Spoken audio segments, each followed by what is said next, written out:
Good evening, everybody. I'm Ron Treviño coming to you from southeast Houston. We're right there on this ramp from 610. About an hour ago, or maybe less than that, there was a tanker truck that was carrying sulfuric acid. It caught on fire. As far as we know, no sulfuric acid caught on fire. No injuries. It appears the fire is out, but here at 610 and I-45, traffic is backed up because you've got parts of both freeways shut down as they do their investigation. We're hoping to learn more from officials and investigators as the night goes on. But I'm coming to you live from Tony T. Gulfgate Chrysler Dodge Jeep Ram.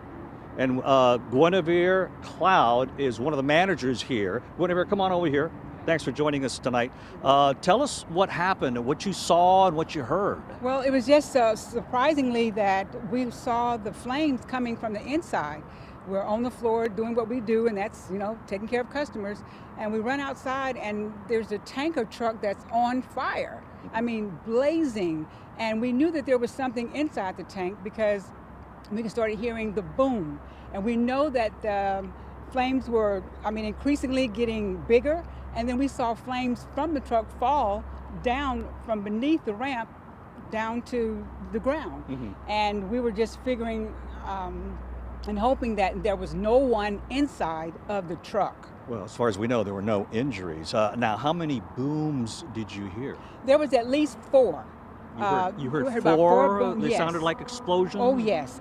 You could tell because it started looked like from the inside of the cab, and it worked its way back to whatever was on the tank.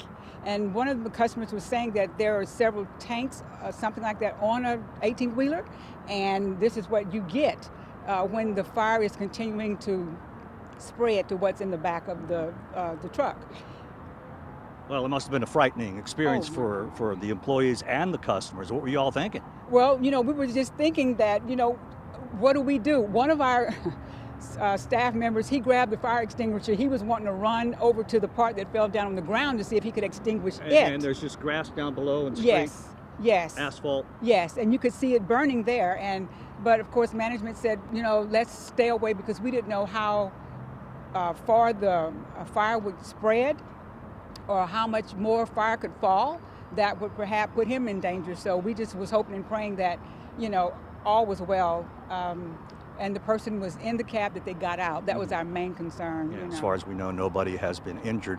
But so how long was it burning? For about 30 minutes, 45 minutes? Oh, it was burned. It started burning probably shortly, after 6, and it burned for at least a good 30 to 45 minutes. It was just burning. Did the thought ever enter your mind about maybe evacuating and just leaving? Well, we did. We wondered. That's why we were certainly looking, trying to see how bad or how wide that the flames, because when we started to see them fall, we did abandon the showroom. We were all out here, so if the phone was ringing, we didn't hear anything because we were so concerned because we've got vehicles on our premises, and it doesn't take very much for a fire to spread. So you were worried about your lives and the property and all the cars. Oh yes, definitely. And we're just was hoping again that whoever was driving that truck, that they were safe. That was one of our concerns. But thankfully, we didn't have to leave the premises. But I think freeways were all backed up, and some of the employees couldn't leave at the time because there was blockades that was taking place at the time. Yeah, and some of the roads are still blocked. There's still a lot of traffic out there. And a lot of your customers decided it was time to leave, or what? Yes. Well, whenever that happened, they were trying to stay around for a moment or two, but then their concern was, can I get out? What's happening with that? And so some of the customers, they did, take it upon themselves to say, what, we understand emergencies happen, things happen, and they can pick this up on tomorrow. Mm-hmm. Guinevere Cloud, thank you so much for joining us. Don't go away just yet. That's the scene out here in southeast Houston. So the fire is out. You can see the lights up there. There's still some emergency crews out there, and no doubt investigators.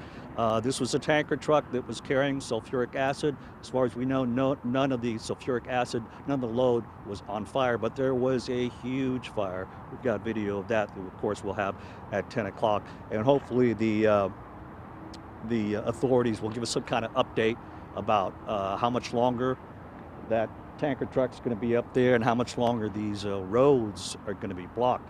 Of course, we'll have a lot more coming for you tonight at 10 o'clock. And if there's an update between now and 10 o'clock, of course, we'll have that for you streaming right here on KHOU.com and all our platforms. But that's the scene from Southeast Houston. Ron Treviño, you can catch us at 10 o'clock.